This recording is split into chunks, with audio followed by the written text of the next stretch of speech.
the Indianapolis Colts are a team who has pretty much flew up under the radar for me personally. I'm sure not only me, but a lot of people were not high on this team going into the season because we know who they had at quarterback. But after yesterday, I was like, man, you know what? We are finally going to talk about some Colts. Are the Colts legit Super Bowl contenders? The answer to that is yes, ladies and gentlemen. I'm here to call it. I was in the lines with Nick Wright. Okay. I was waiting for them to pull like a Saints from last year, where the Saints were like 2-0, 3-0, or 4-0, whatever they were, and then after that they fell off the face of the earth.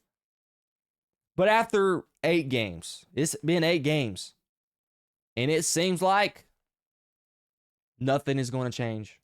These Colts, are absolutely here to stay.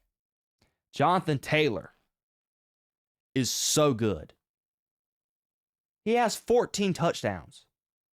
14 touchdowns through 8 games. He is on pace to score 28 touchdowns. That is a lot for a running back. Today, you can argue Jonathan Taylor is single-handedly the MVP of the NFL. I'm not only saying that, everyone and many people in the media are saying that.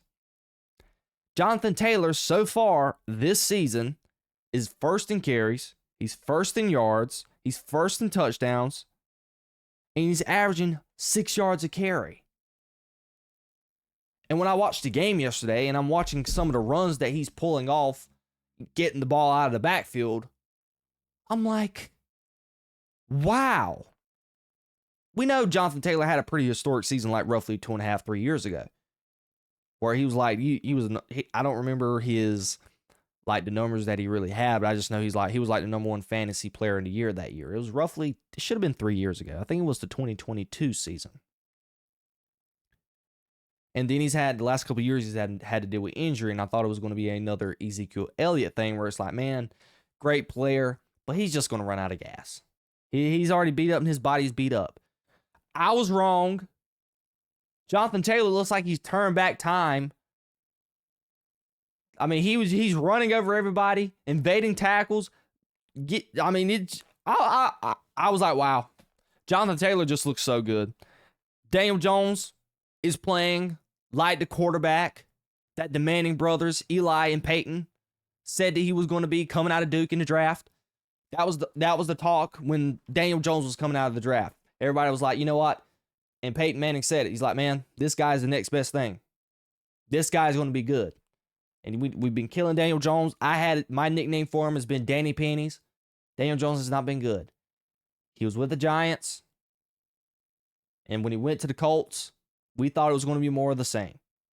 But no, Daniel Jones has been playing elite. Super elite at that. He's been on time. He's been accurate. He's made some big throws. And he has took care of the football.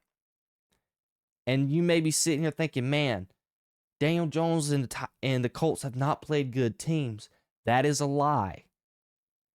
They beat Denver, even though it was pretty questionable in the way they beat them with the whole leverage call thing that the Broncos got. But they beat the Broncos. They should have beat the Rams if it wasn't for Adonai Mitchell dropping the ball in the end zone.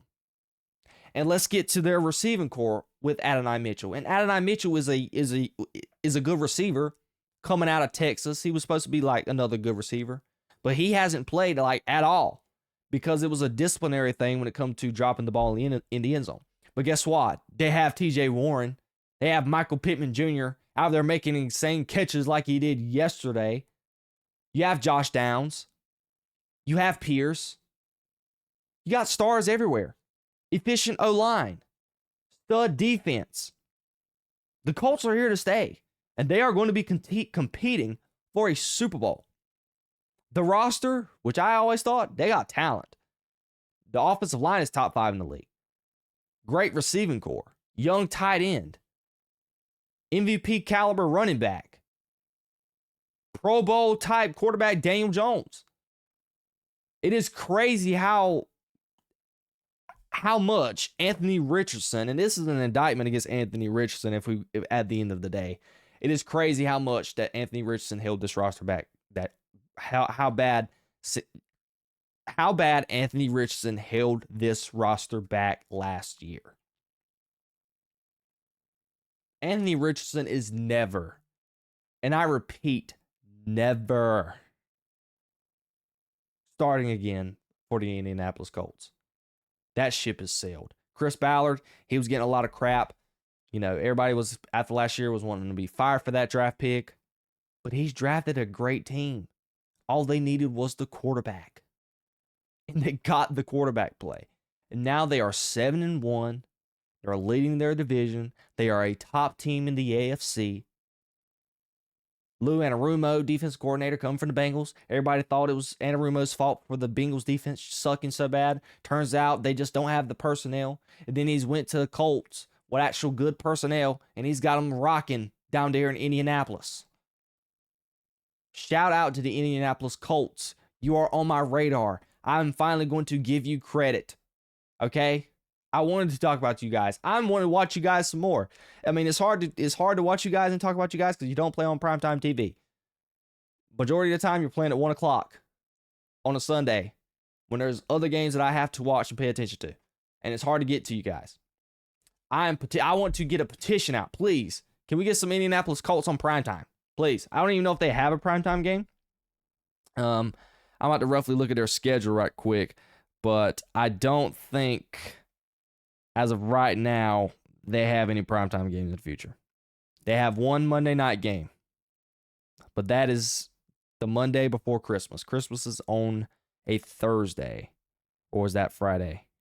Let's see, 23rd is on a Tuesday. Yeah, that's on a Thursday. Christmas is on a Thursday. So, or no, that's a Friday. Anyways, they played a week of Christmas, basically on that Monday night. So, I'll be keeping more track of you guys, and I want to talk about y'all some more. Y'all are a great football team. The Colts are a great football team. Shout out to Shane Steichen. He's been getting a lot of crap over his last couple of years as well for what's been going on down there in Indianapolis. But man, just a great operation.